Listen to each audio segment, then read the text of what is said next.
Hello and welcome to Nerdarchy for Nerds by Nerds. I'm Nerdicus Dave, and today I'm joined by Wes Otis from Plate Mail Games and also 12-sided stories now as well, right? That's a new project you're working Yep. on. How are Yep. you It's doing our today? podcast over there. I'm doing good. How are you? Good, good. So, yeah, we were just catching up a little bit. We haven't talked in a while since the last time we used to do these, which was a couple of years ago. So it's nice to get caught up. Yeah. Uh, so, how's your apocalypse going? well, I have two teenagers who are in school, and my wife's a teacher. So I'm surrounded by school all the time. And I work at home. Even before the apocalypse, I worked at home. Yeah. So we have gotten into a good groove now that we're about to hit that year mark, which is horrifying to say. But overall, we're doing good. I, Yeah. Yeah, I can empathize for sure. Also working from home, and now it's like I think we are the most traumatized, right? Because like now we have to deal with people all the time. Yeah. Because before you could go to like the mall and have lunch if you needed to get out of your house, and now it's like, okay, I'll just be here, Yeah, just yeah. waiting for it all to end and get through. But we're lucky, we're doing well, and we've kept safe so far, and just kind of riding the wave as it goes. That's all you can do. That is all you can do. So during the apocalypse, has your gaming changed? Has it gone up, down, stayed the same? It has. Okay, so two the last time I talked to you was before 12-sided, but about 2 years ago, we're about to reach our third year, 12-sided stories, and that increased my gaming a lot. It's a podcast, and so we do a lot of recording. Um, and it ended up like I game a lot more now than I was for a while. But it's all online as everybody else is right now. So it's been good. It's been good. So what is 12-sided stories? Well, we started, sorry, got a moose in my throat. We started, basically it's an actual play podcast where I go in and edit everything. So we play the game, and then I edit out, we edit out all the stuff that doesn't really make sense for the story. Each episode's like an hour long, 45 minutes to an hour long. And we've done Call of Cthulhu, we've done Hack the Planet, which is a cyberpunk thing. We did Fate Core for sci-fi. So we do a lot of different games for about 10 episodes. Call of Cthulhu, we did a lot longer. We did about 30 episodes of that.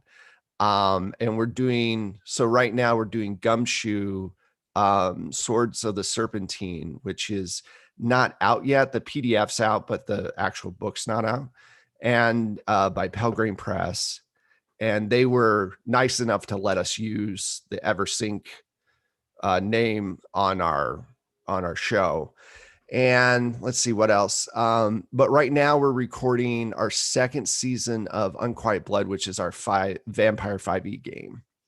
So it's a lot of different games. We have a great cast, and I go through and put sound effects and music and all. It's a big production. Like we really try to get the production level as high as possible. Nice. So you guys have basically one game going on at a time on the podcast. Yeah, and it comes out every other week. We're trying to get to the point where it's weekly, but the production does take a while. It's a few days of editing. It's a lot of stuff to get through. So as we grow, we're hoping to get to that point where we do a weekly game. But yeah, it's one at a time, and then we do a Halloween special every year. So So that's right up your wheelhouse, though, right? You're a musician, sound guy. yeah, I started as a dialogue editor in small studios doing low budget movies way back when. I've been doing audio in post production for 22 years now, which when I say kind of makes me like, oh wow, that's it's a lot of time. So yeah, it is. It really fits in with plate mail games, and I'm able to kind of show what you can do with different sound effects when you're running your own game. And since the last time we talked, on the plate mail games side, we've done collections for Deadlands, and we had the new Minera collection come out, and Midgard from Cobalt Press. And I'm hoping I have a email into a company right now that I'm hoping I'm able to do the sound effects for. We'll see if that works. So I can't say anything about it, but I'm crossing my fingers for it. So And what exactly is it you do with plate mail games for people that aren't familiar? well, plate mail games, I create sound effect loops. They're about 10 minutes long. You play them in the background, and we cover all genres. So it's not just well, fantasy or whatever. We literally have done everything. My wife's a composer, and so she does a lot of the music. I do a lot of the sound effects side of it, and we also do spells and guns and different weapons for players to, like, if they want to shoot off a sound effect when their character casts a spell or something, they can. We've actually partnered with battle bards who do the same thing. You can get all our stuff on battle bards now, and mixing the two libraries together, it's like something like 6,000 sound effects that you can grab from. So it's pretty impressive. It's a lot of Sounds stuff. overwhelming. Yeah, it's well, they've done a good job. They're actually revamping some parts of the site right now, but we're really focusing on making it as easy as possible for GMs to, like, make a playlist of what, they know the locations that their party is probably going to get to. And so they make a playlist, and that way it's a little easier to cut through and make sure you're getting what you need. So, how long have you been using sound and music in your games? Oh, at least 15 years. Plate mail games started in 2013, but I started using sound probably, 2005, around there, just playing stuff. The first thing I had sound wise was actually way before that, was the Planescape CD. It came in a box set. It was for players or whatever, and it had like this like fighting music. And the problem with it was the crescendos and stuff would throw your pacing off completely. So you're like, all right, you enter into a quiet bar, and you see, and suddenly the music would change completely, and it'd be like, duh. Yeah, yeah. So the pacing would just be off, but that was the intro that I had to it, was that first, Planescape Dungeons and Dragons 2E. So that was probably the 90s, definitely. So We used to, when it was time to roll initiative, we used to queue up Anvil of Crom, nice. That's a for good one. every battle.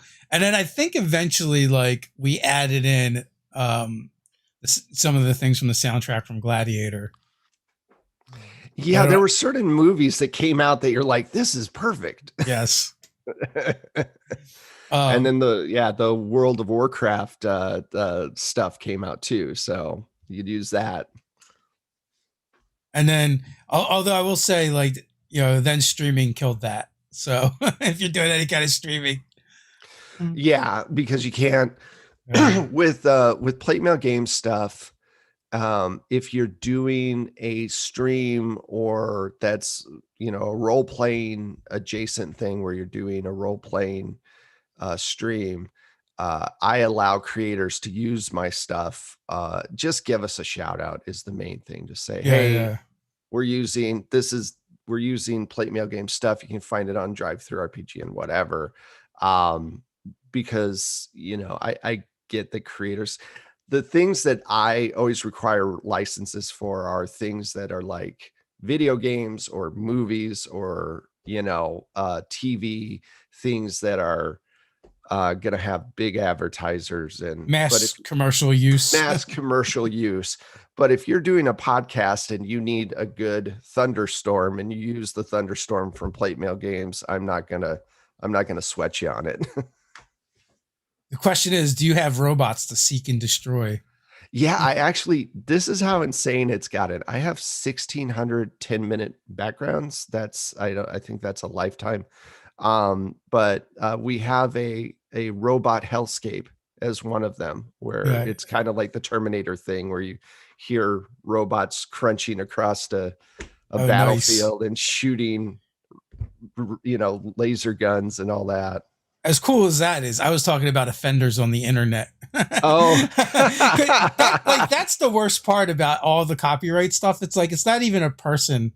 Like, you're not even wasting someone's time. No, it's an algorithm who, when I was on Saving Throw in the beginning, I did Saving Throw for a while, and we used one of my backgrounds, and the algorithm caught it and said that it sounded like something from The Fog. And I'm like, no. No, that's mine. And it's such a pain if you can fight it. When you do finally fight it, like, it's gotten past the point. I know there's like companies that'll do things like they'll copyright like crinkling paper, really like innocuous regular sounds. And that's like how like far it's gone. And most of that won't even hold up in court. They just know that you're not, if you're just sitting there doing a small stream and they want to screw with you for whatever reason, you're not going to fight them on it. You're not going to go to court. You can't. It's too much. They just steal your revenue from it. Really, that's what they end up doing. Yeah, they just want a piece of. They want a piece of whatever monetization you're getting. We did a Sons of Nerdarchy shirt, right? Mm-hmm. And like, so my brother designed it and made it, and it was like two goblins standing on each other's shoulders wearing Grim Reaper robes, and one of them wearing a skull mask or whatever. And it was similar to the Sons of Anarchy, but it wasn't the same. Like, my brother went out and found a similar font and then altered it. So like, even the original wasn't the same font. It was similar. And we still got a cease and desist letter from Wouldn't Fox. that be parody? No, that's exactly. If one, it's parody. Two, it really wasn't the same. And three, literally, it's what the motorcycle rockers all look like. Every single one of them. Well, and I mean, exactly. Since since 1955, it's been the same dude.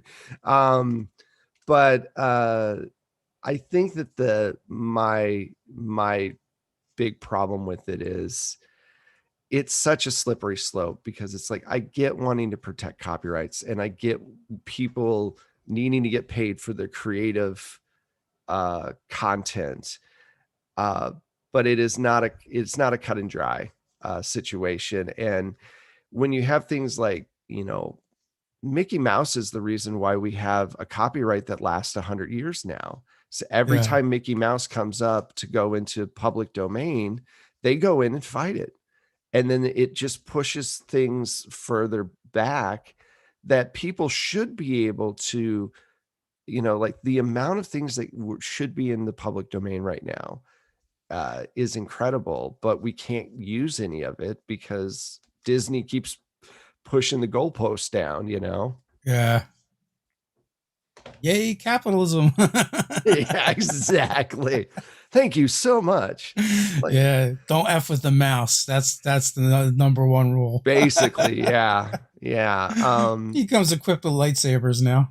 And for small companies, I mean, micro businesses like myself and whatever, like, we don't want like golden bathtub money where we everything is gold plate and whatever. We just want to make a living off of what we're creating. That's really doing something we love. Right, exactly. So, it's not always an easy trek. No, not at all. So you said you've been doing 12-sided stories for 3 years now? Yep. So About. it sounds like you probably started that soon after we did the last live chat. Yeah, it wasn't very far. It wasn't very long after that because I had wrapped up my show on Saving Throw.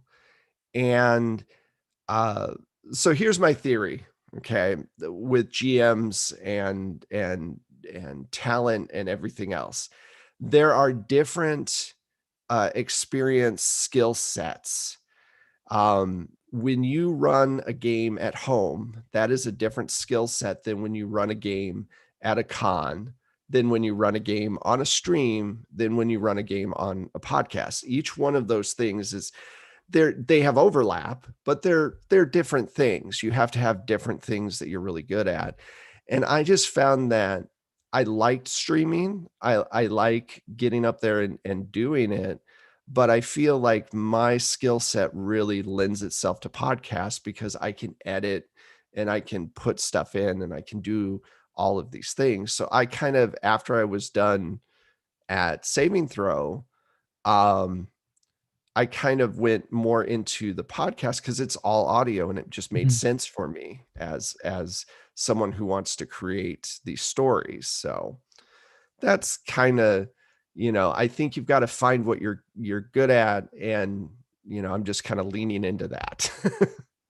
There's something to be said for having the skill set to do the thing that you're doing. As someone who started a business with none of the skill sets to do the thing we're doing. And having to learn, like Yeah, there's yeah. tons of stuff I've had to learn. Like, Uh, I mean, I had the audio, I had to learn all of the other stuff, and still, you're constantly learning. So, which is the fun part. so are you the GM on the podcast, a player, or behind the scenes?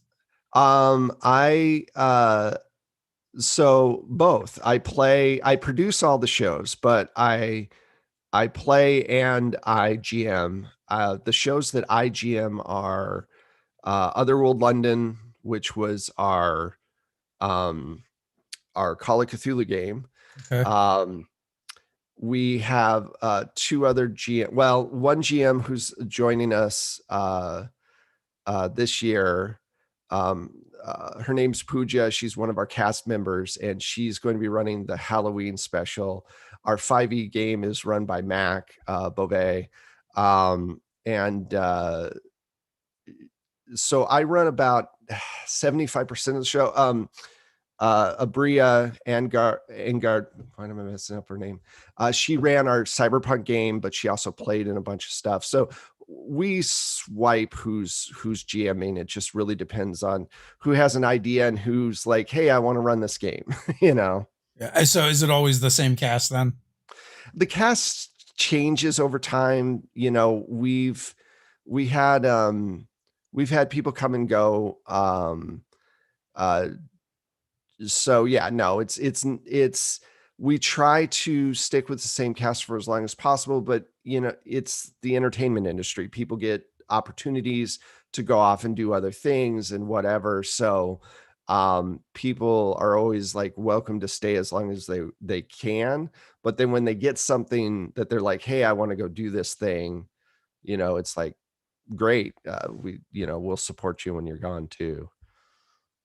So Shallender's in our chat, and I feel like Shallander is like the biggest fan of actual plays because whenever someone mentions somebody, there's always at least one person from like the cast that they always know who they are. Right. Yeah. Shallander, how do you have so much time? That's one of my biggest issues with actual plays and live plays is like there's so many of them now. I have so many friends that are doing them, but Yeah. they're also all like 2-4 hours long. So Yeah. it's like, how do you That's watch them all? that's one thing about the podcast that's really great is that we we have 50-minute shows, and they're all broken up in you don't have to have 3 hours of time. And I get you can stop a show and restart it later, but the way we form it is so that you're not having that. Plus you can just listen on your phone or whatever. Because I'm like you, I don't have 3 hours for a stream usually. So I'm always having to like go back if I'm really interested in a show and make my way through it. So Yeah. And also you do audio work, so there's like no possible way for you to listen to things while you work. right. No. Yeah. No. The funny thing is I do listen sometimes when I'm cutting dialogue, because um, dialogue is pretty easy. You don't have to like focus on it until you start mixing. And Yeah. so sometimes I'll listen to like, classic, classic heavy metal or whatever why I'm working. So in the background, Iron Maiden will be playing while I'm cutting the dialogue and getting rid of ums and likes and Nice. all that stuff. Well, late 80s, early 90s was the pinnacle of human Yeah. civilization. Yeah. That's what I keep telling myself. I don't know if it's true or not, but it's definitely not true. But I also tell myself that as well. Well, before we came on, I was saying how, a lot of times we think of like the 80s as the golden age of D&D. And I'm like, I don't know. I think now might be the golden age of D&D with the way things are going. It's definitely a lot more popular. I think I saw something yesterday. Someone tweeted out, I think yesterday, the day before, that, the D&D sales were up like 35% last year. Wow. That's incredible. And like, in the same thread, they were kind of talking about they've been waiting for this boom to peak, right? And it's just like, but it's still going up.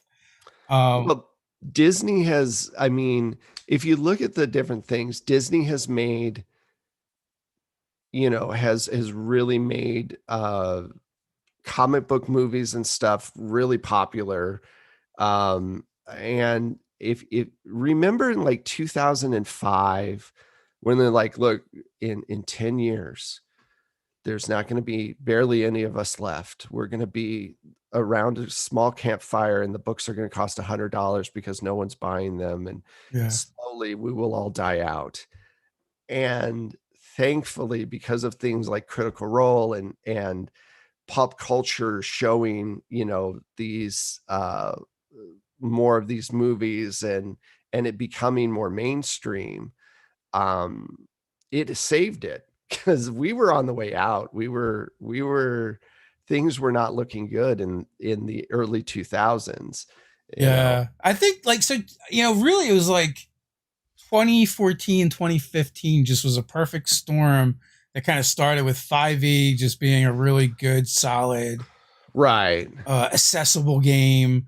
Right. Critical Role switching over from Pathfinder to 5e.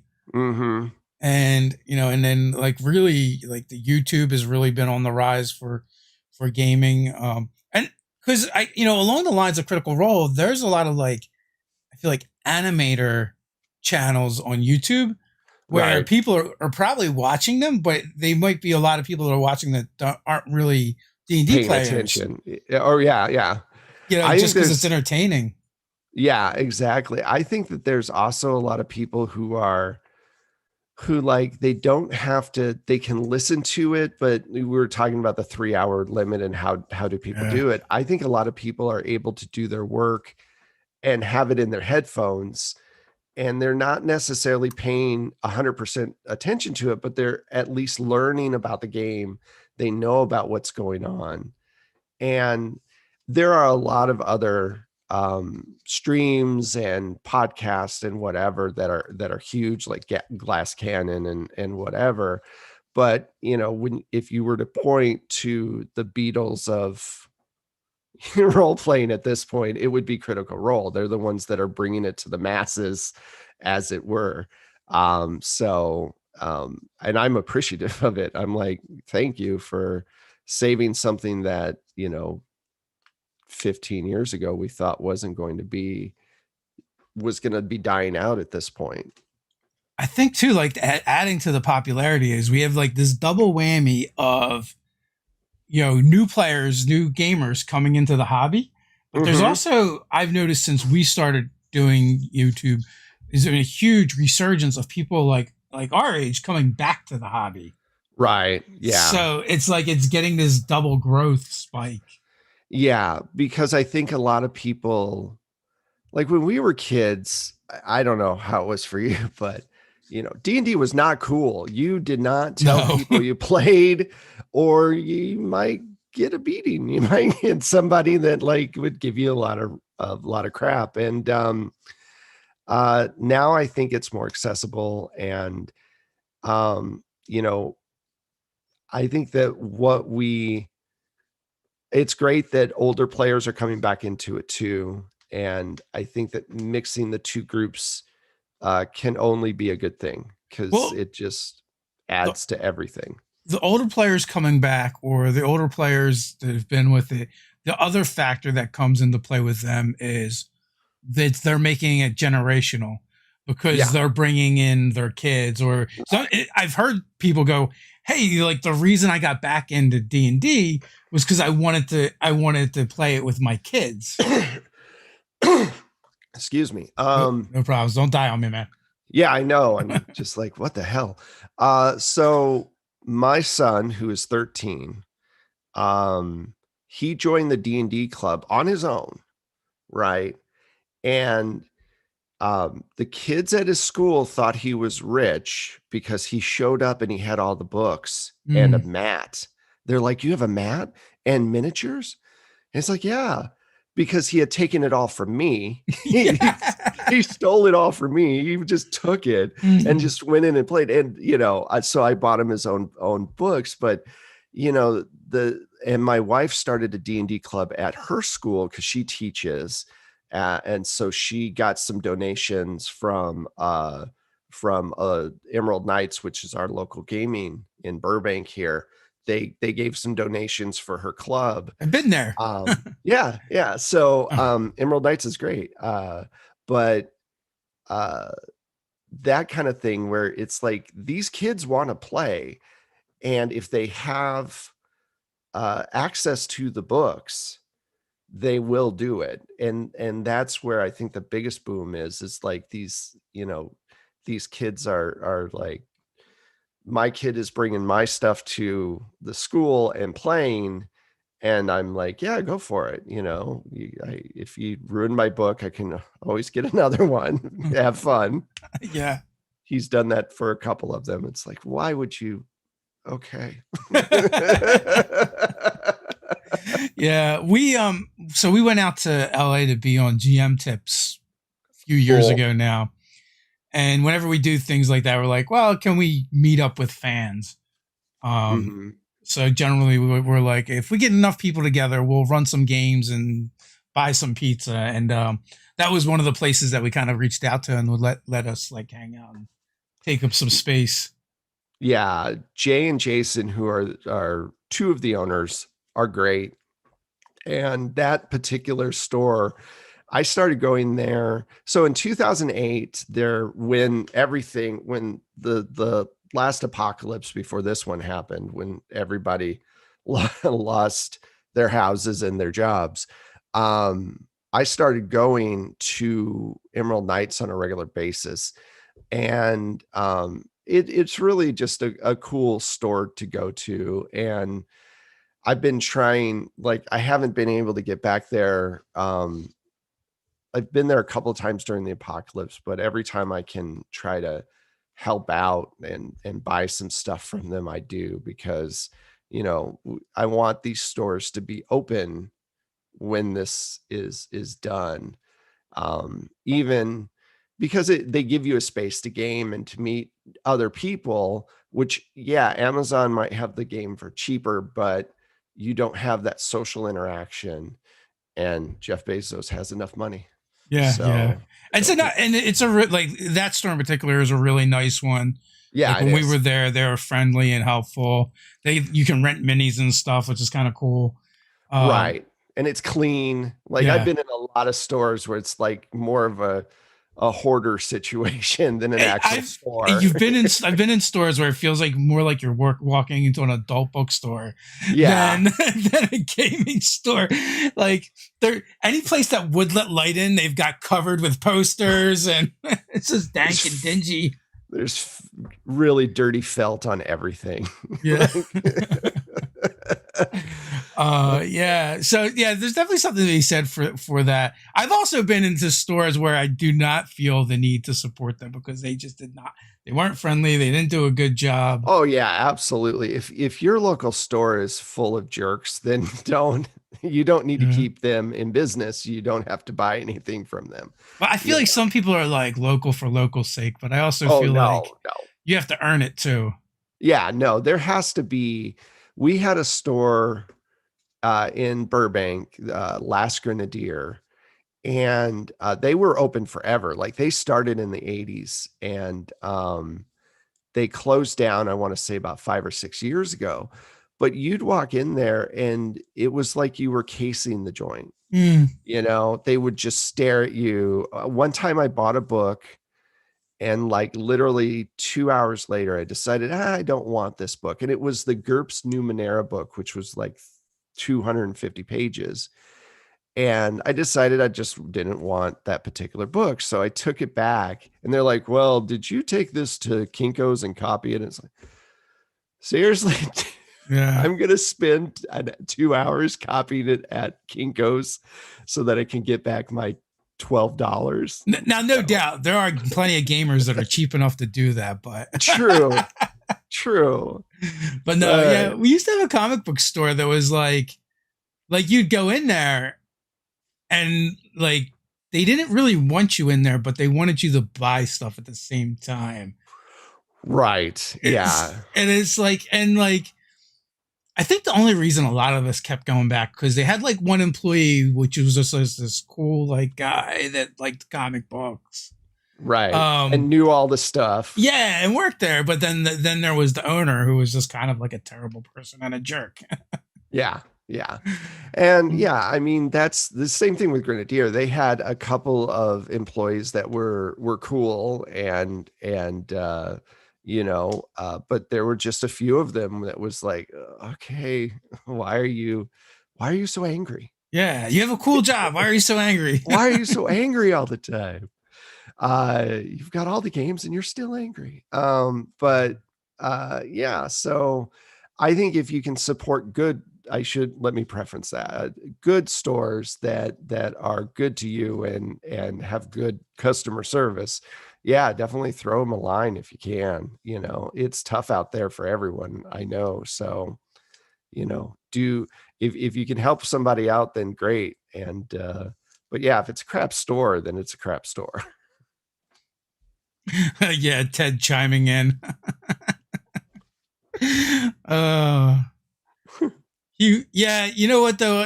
Unfortunately, I don't know. I don't want to fat shame that person, but because he's like, we called him Jabba, but I think his personality was more in line with Jabba than his physique. So that was my main issue with going there.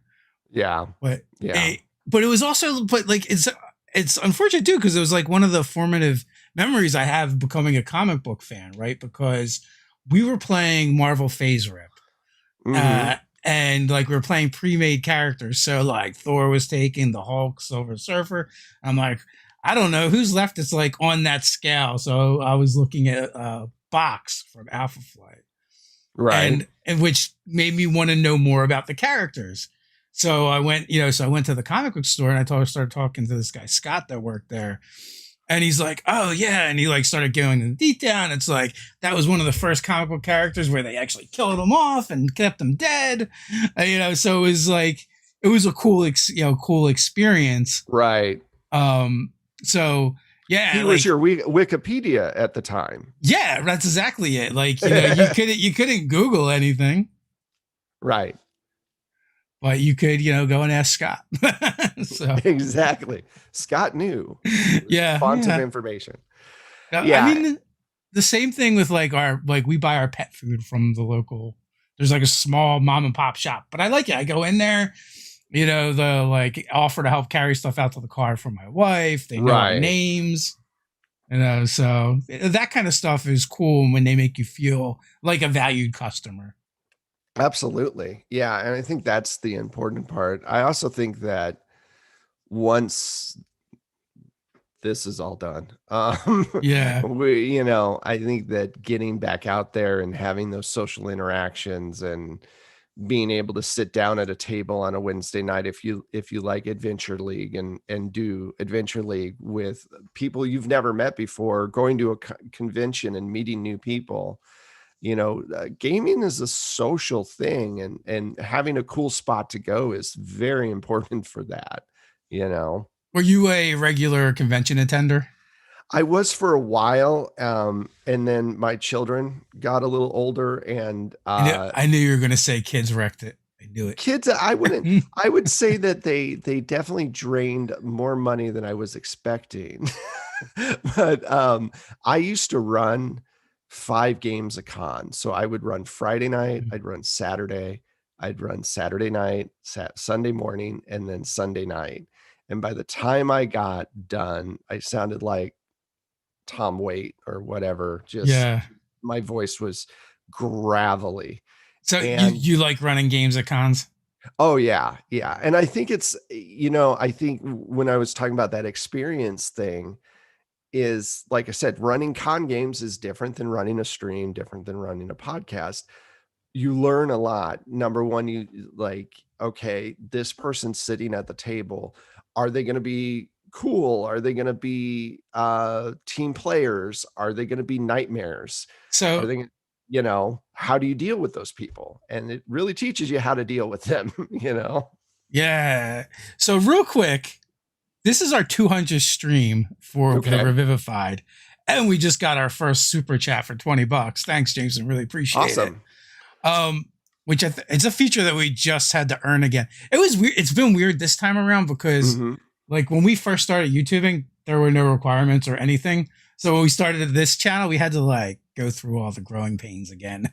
Right. Yeah. Because you have to start from scratch, basically. Also, Brian wanted to know what spaceship you're on. Because you're in a box, you can't see the whole whole thing. window. It's the Millennium Falcon from, I think, the Force Awakens, I think it's Force Awakens. So yeah, they put out a bunch of these about 2 years ago, just backgrounds from the different movies and whatever. And I like the Millennium Falcon. This one's pretty, in my opinion, pretty cool. When things open back up, if you could pick the first con you're going to go back to, which one would it be? So a long time ago, they had a Gen Con on the West Coast. They did it for like 5 years or whatever. But I have sadly never been able to make it out to Indiana for that particular Gen Con. And that's the one I'd really like to go to kind of just meet up with all the different people like yourself who I've talked with online or played games with online, but they live far away. So Narnia. Yeah, Narnia. I don't have the wardrobe, so I can't get over there. Yeah. And, that's what I'm looking forward to. Origins, or I would like to go to GaryCon and just nostalgia out for a weekend and just do first edition stuff. That would be a lot of fun. But I know that that's me just, like sometimes I get nostalgic for first edition. I know it's a lot of stuff is a train wreck with that game, to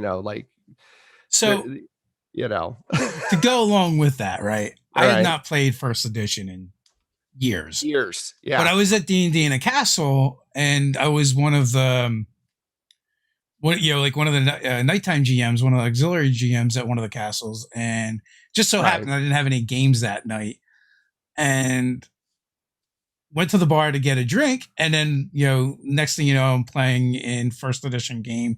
Stephen McCorney's running, right? And he just runs first edition, right? Yeah, that's all he does. It. His version of it, and so he's got this like big castle set up, and it was a lot of fun. It was definitely different, having to go back and remember all those old rules. But the best part, absolute best part, one of the characters casts lightning bolt.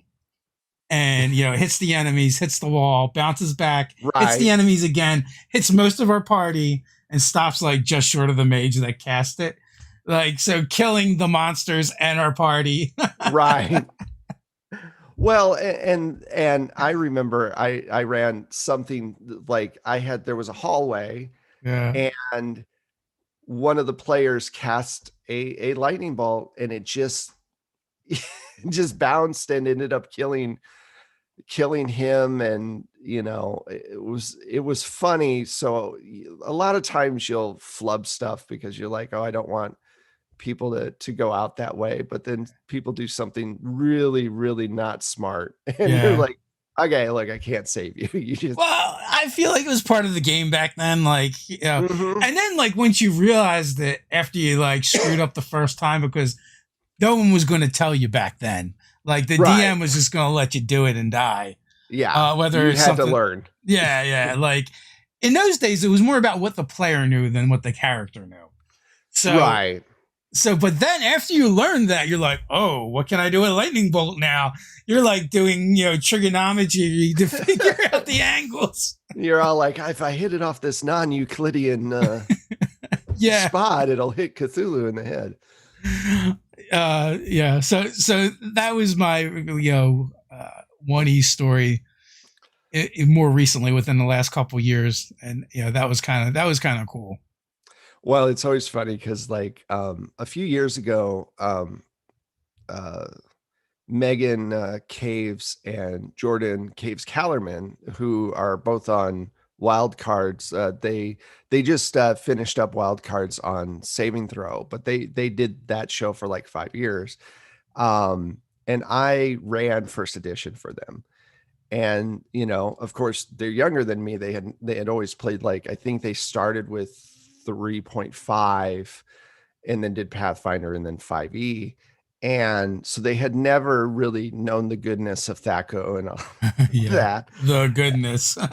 Yeah. Yeah, that's me being sarcastic. But I was trying to teach it to them. And as I was trying to teach it to them, I'm like, wow, the reason I know how to do THAC0 in my head is because I grew up with it. But when you're trying to teach adults how to play that game, Yeah.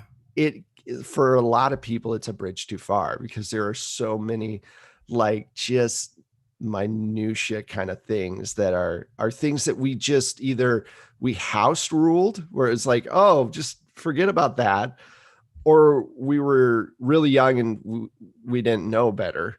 We're like, oh, this is the way you do something. It's like early champions. It's how many rules can we pack into this crunchy thing? And people aren't used to crunch as much anymore. And I'm not saying that's a bad thing. I'm saying that's just the way it is. It's a thing. Yeah. It is. Well, of all the things I can take up my internal RAM for, that one's kind of unnecessary, right? Like, yeah, there's other things I would rather dedicate, my internal memory to than overly complicated rules for complication's sake. Well, yeah, like I remember my friend invited me over, and I was an adult at the time. He invited me over to play Champions, and he's like, hey, we're going to make Champions characters. I'm like, oh, okay, cool. 3 hours later, I'm like, when does this end? And when it was done, he's all like, okay, just so you know, combat can be a bit slow. I'm like, okay.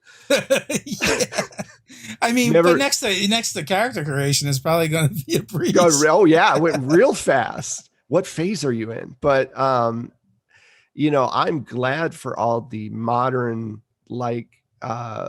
streamlining of rules and stuff. I get crunch. Like, I played a really fun game of 2E where the guy followed all the rules and did all the things, and it was like there are other games like Torchbearer and whatever that are set up to be, these are the rules that we're following, and it's very much a game thing. But I'm very much a role player. I want to role play and not worry about rules as much. So you got to know what you want. And once you figure that out, which games will work for you and which won't. At what point did you realize you were a role player? Because I can't imagine you went into it as a role player, because I feel like we're of similar ages. Like, role playing wasn't really a thing when I first started. I would play probably for a few years before that concept was even really introduced?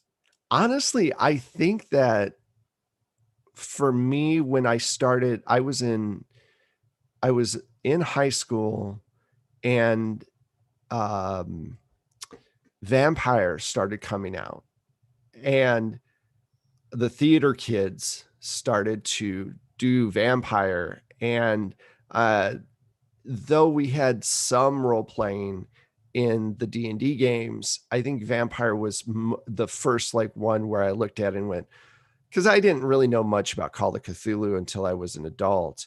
But when Vampire came out and I saw what that group of players was doing, I was like, oh, okay. So there's more to it. We were role playing, but it wasn't nearly as in depth, Scratching the as surface. scratching the surface of what Yeah. you can do. Like I've had games, I just edited one of my episodes where we didn't have combat for the entire thing. It was all role play, and it was a lot of fun. But I think that with D&D in particular, because it's built around war games, you know, it's going to, battle is part of that, and it takes a lot to kind of say, okay, the battle's great and that's a lot of fun, but we can also add in all of these other elements that are, you know, fascinating. Yeah, I guess for us it was like I was in my early 20s Right. when we started kind of implementing it. I remember like when I first started playing, you know, after we'd been into it for a little while, our GM was a lot older than us. Yeah. Like we were like tweens, early teens, and you know, his sister was our age, and he would like sometimes hang out with us and play backyard sports with us, and then like he like roped us all into playing D&D. Right. Um and like he was like trying to subtly like nudge us in that direction, and we Yeah. just wanted to kill stuff. So I also think you're right. It is an age thing as well. Cause like when yeah. I was a preteen teenager playing, you know, red box era kind of stuff, you wanted to kill stuff. You wanted the gold and the treasure. You wanted the treasure. You wanted the treasure and the magic items. I made a joke on Twitter the other day where it's like all my wizards wanted the staff of the magi, but I always got stuck with the wand of magic missile. Yeah. Because you know, you always run into GMs who are like, here's 6th level, here's a dagger +1, congratulations. But yeah, I think that as you get older, you start looking at it and you go, wow, there's a lot more depth that you can get from these games. So, Well, I think in our group it was actually like the younger players that pushed it more, right? oh, really? It was like, yeah, because so what ended up happening was like I played with that original group for a while, and then I stopped for a bit, and then in my early 20s I started up a group. It was like me, one of my buddies, my youngest brother, who's 8 years younger than me. Right. Ted, I was dating his sister at the time. He's now my brother-in-law. And well, that worked out at least. yeah, so like, and he's a few years younger than me.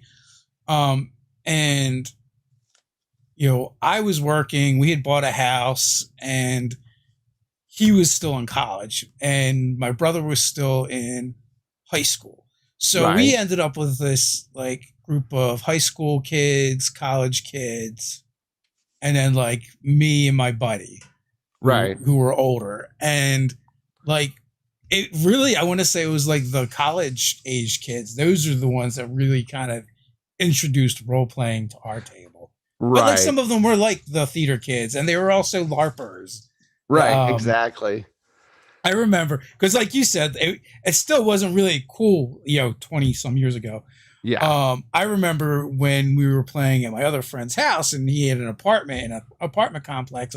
I think we were waiting for him to get home from work or something, and he rolls up, and Ted and his friends are fighting with styrofoam sticks out in out in front of his apartment.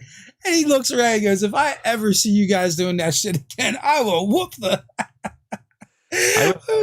I was at a con once. Yeah. One of the first cons out here back in like, it was like 98, I think. And I knew about LARPing, but I hadn't seen a lot of it. And it was like 3 a.m. We were playing Dungeons and Dragons, and in the hallway there was a LARP going on, and it was a guy attacking a sock on a string, and another person rattling off numbers really fast. Uh, And it was fascinating to me that they were able at 3 o'clock in the morning to do complex math, and do this whole thing. It was like, wow, combined with manual dexterity. combined with manual dexterity.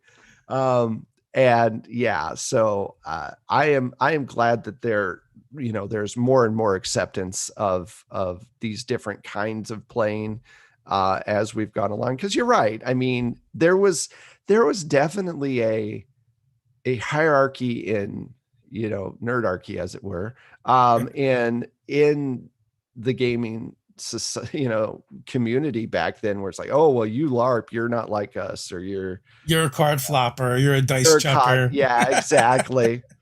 I play this game, which is better than that game, or Yeah, whatever that crap was. So no, for sure. Like things are much better now. We used to, like you said, we would play and keep it on the down low.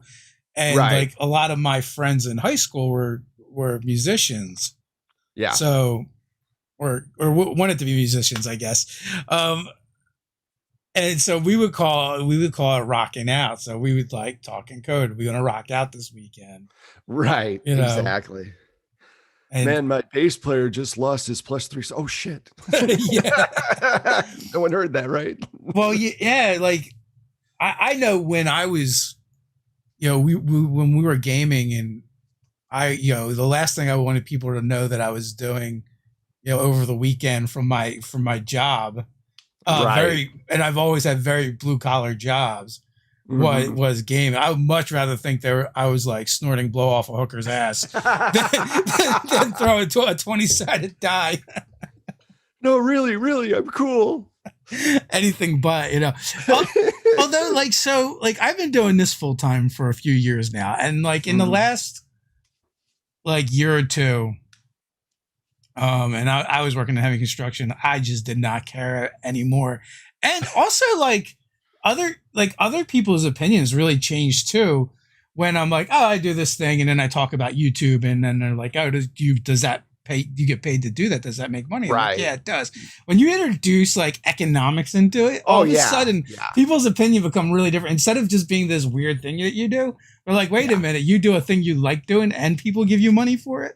Right. I remember when I was a kid, my dad was always very like, well, one day you're just going to have to put that all away and get a real fucking job, or whatever. Yeah. And it's like, now he's like, oh, your Kickstarters are doing well. Oh, it's very proud of you. It's like, sure.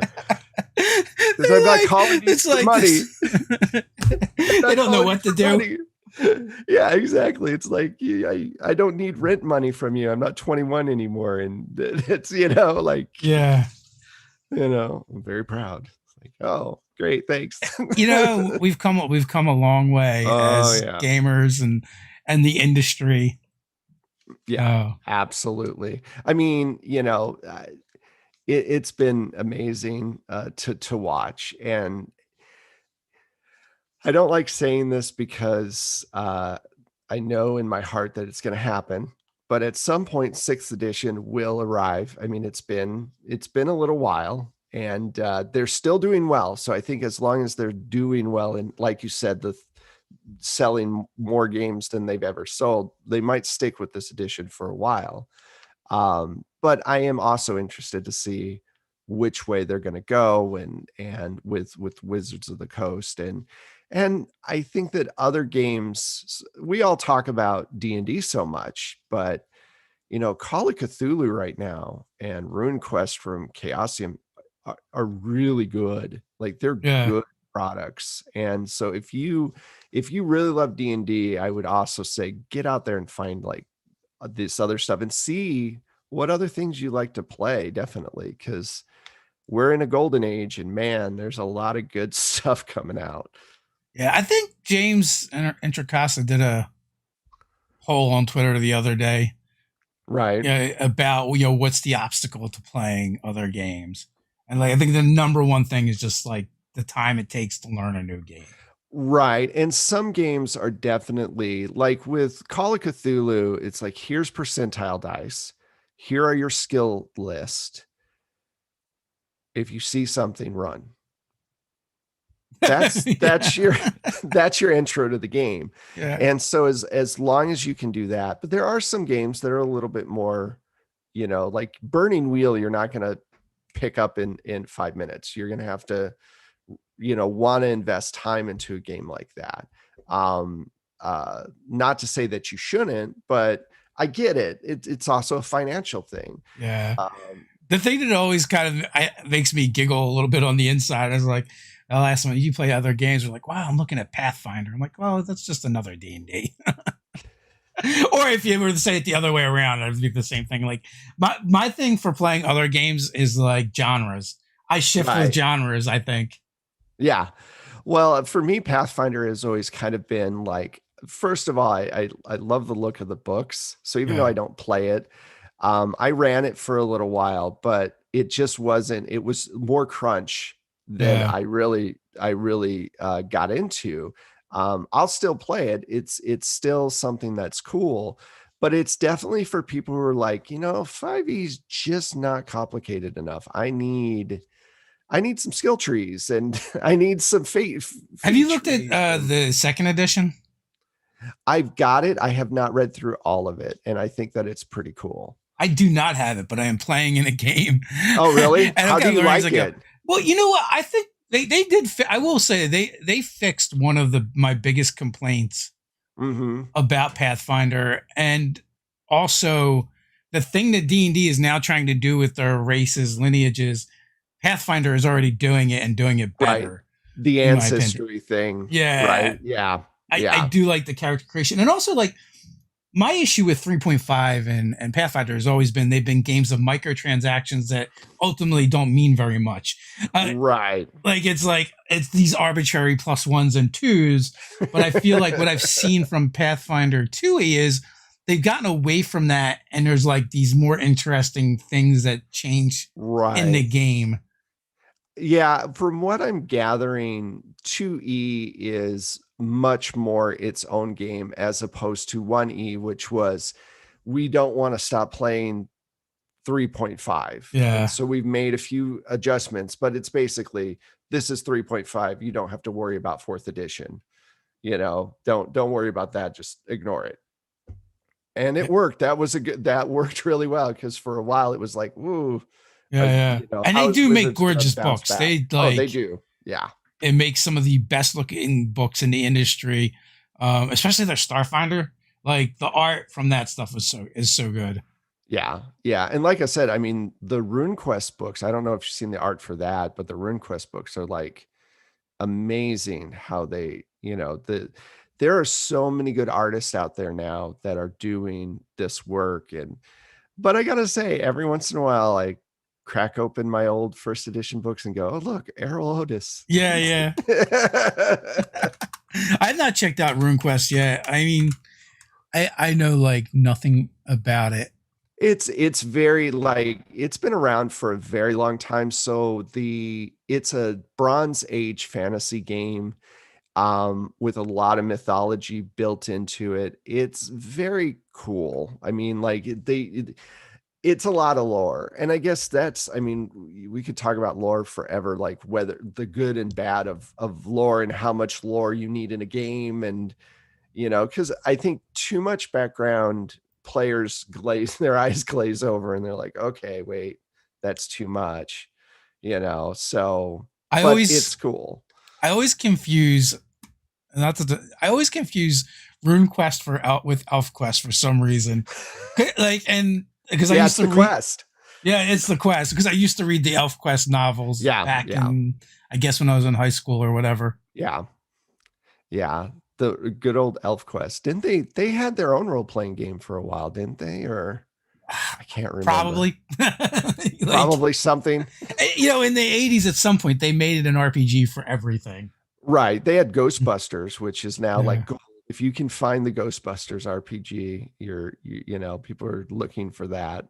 But yeah, everything. They had Indiana Jones, the whole list.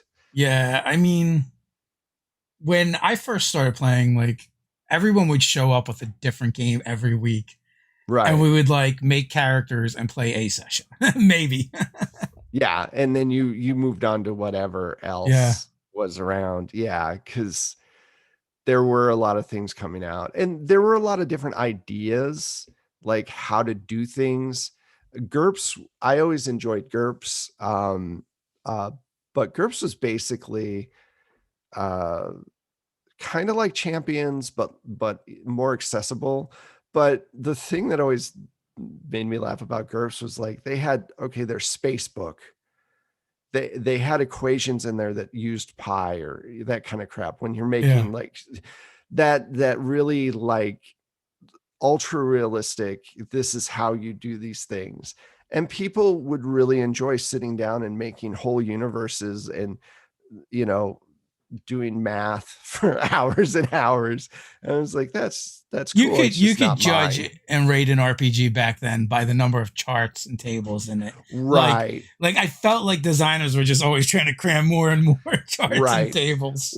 Because back then it was the random encounter mentality of like, let's just roll on your bartender is chaotic evil, or whatever. I never did check out GURPS. I didn't play Palladium until much later, even though I think I owned some of the games, not realizing that I did. Like Robotech, I think they had that property. They got a lot of the really like cool licenses early. Right. Yeah. And I think that especially with Palladium, everybody, like I have a few Palladium books and I've never played Palladium, but because it's like, this is a cool armor book or whatever. Yeah. I don't know. But on that note, we're just past the hour mark. It goes by so fast. Yeah, it does. Final thoughts before we head on out?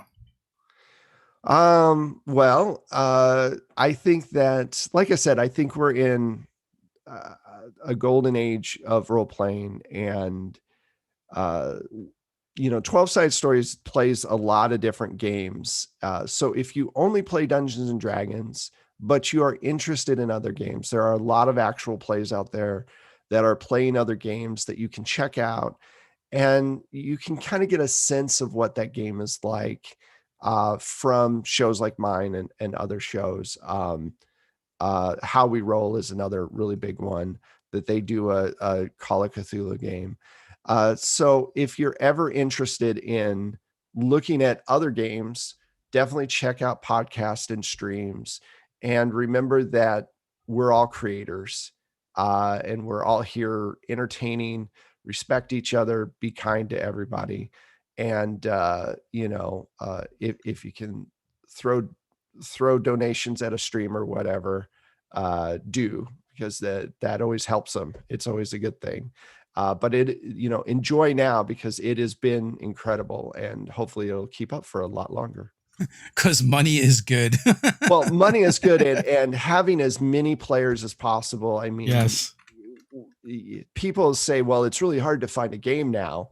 And it's like, it was way harder when there was a lot fewer of us, Well, no, a lot fewer, and like there wasn't ways for us to connect like there are today. Oh yeah, no, is not at all. Which is awesome. Roll20 and Fantasy Grounds, and if you wanted to play a game with somebody in England or wherever, you can. So yeah. Well, thanks for coming on, Wes. I really appreciate it. It was great chatting with you. Thanks everyone for watching. As always, links are in the description. And until next time, stay nerdy. Thanks, everyone.